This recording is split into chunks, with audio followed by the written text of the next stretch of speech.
Senator from Minnesota. Thank you, Mr. President.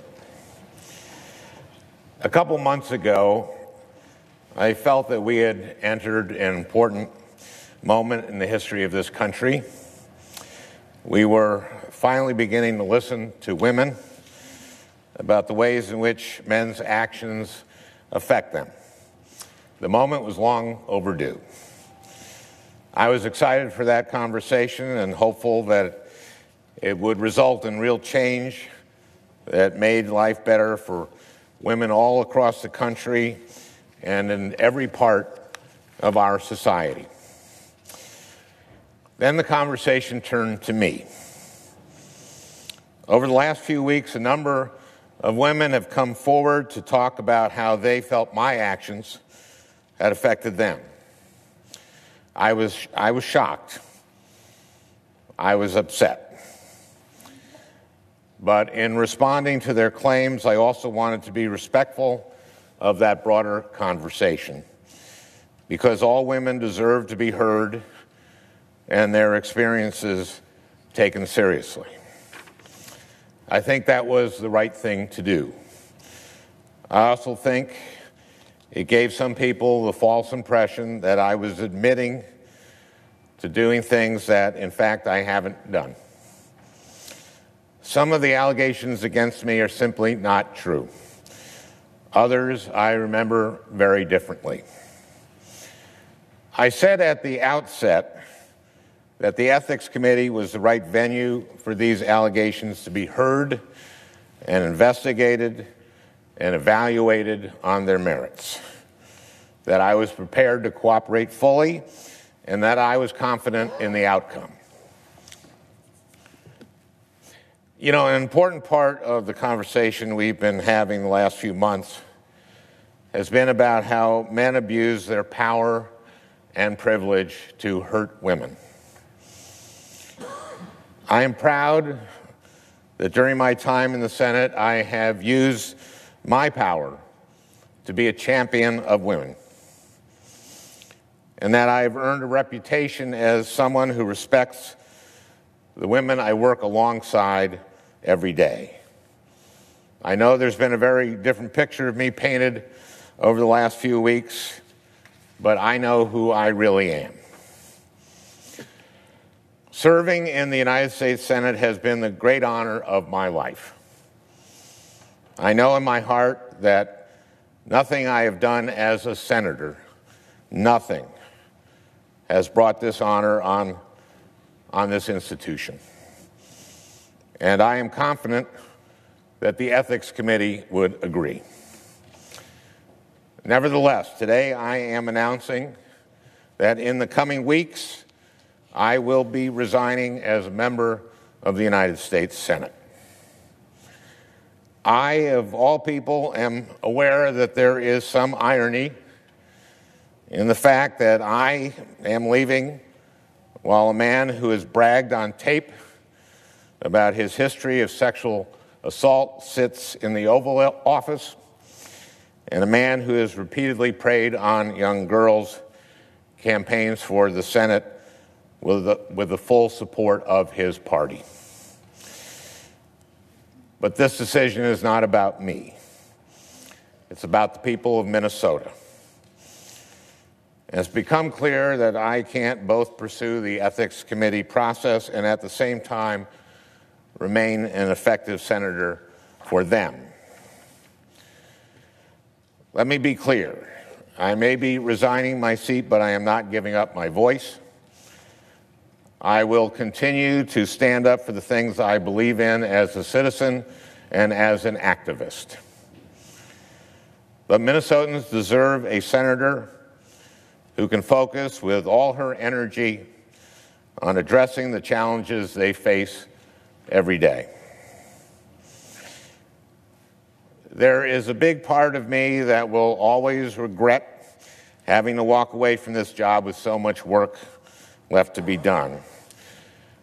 But I have faith that the work will continue because I have faith in the people who have helped me do it. I have faith in the dedicated, funny, selfless, brilliant young men and women on my staff. They have so much more to contribute to our country. And I hope that, as disappointed as they may feel today, everyone who has worked for me knows how much I admire and respect them. I have faith in my colleagues, especially my senior senator, Amy Klobuchar. I would not have been able to do this job without her guidance and wisdom. And I have faith, or at least hope, that members of this Senate will find the political courage necessary to keep asking the tough questions, hold this administration accountable, and stand up for the truth. I have faith in the activists who organized to help me win my first campaign and who have kept on organizing to help fight for the people who needed us. Kids facing bullying, seniors worried about the price of prescription drugs, Native Americans who have been overlooked for far too long, working people who have been taking it on the chin for a generation, everyone in the middle class, and everyone aspiring to join it. I have faith in the proud legacy of progressive advocacy that I have had the privilege to be a part of. I think I've probably repeated these words 10,000 times over the years. Paul Wellstone's famous quote, "The future belongs to those who are passionate and work hard." It's still true. It will always be true. And most of all, I have faith in Minnesota. A big part of this job is going around the state and listening to what people need from Washington. But more often than not, when I'm home, I am blown away by how much Minnesota has to offer the entire country and the entire world. The people I've had the honor of representing are brilliant and creative and hardworking, and whoever holds this seat next will inherit the challenge I've enjoyed for the last 8.5 years, being as good as the people you serve. This has been a tough few weeks for me, but I am a very, very lucky man.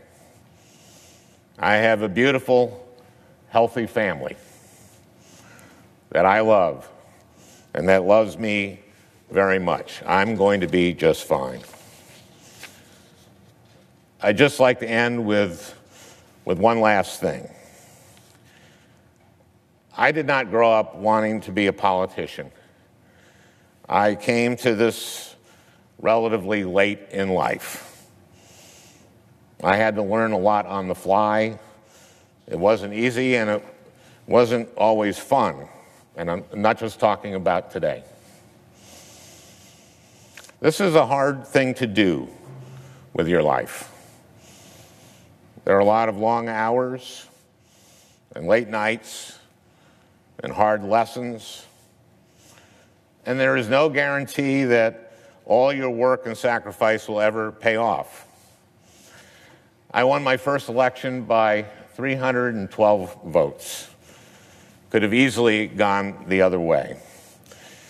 And even when you win, progress is far from inevitable. Paul Wellstone spent his whole life working for mental health parity, and it didn't pass until 6 years after Paul died. This year, a lot of people who didn't grow up imagining that they'd ever get involved in politics have done just that. They've gone to their first protest march or made their first call to a member of Congress, or maybe even taken the leap and put their names on a ballot for the first time. It can be such a rush to look around a room full of people ready to fight alongside you. to feel that energy, to imagine that better things are possible. But you too will experience setbacks and defeats and disappointments. There will be days when you will wonder whether it's worth it. What I want you to know is that even today, even on the worst day of my political life, I feel like it's all been worth it. Politics, Paul Wellstone told us, is about the improvement of people's lives. I know that the work I've been able to do has improved people's lives. I would do it all over again in a heartbeat. For a decade now, every time I would get tired or discouraged or frustrated, I would think about the people I was doing this for and would get me back up on my feet. I know the same will be true for everyone who decides to pursue a politics that is about improving people's lives. And I hope you know that I will be fighting alongside you every step of the way. With that, Mr. President, I yield the floor.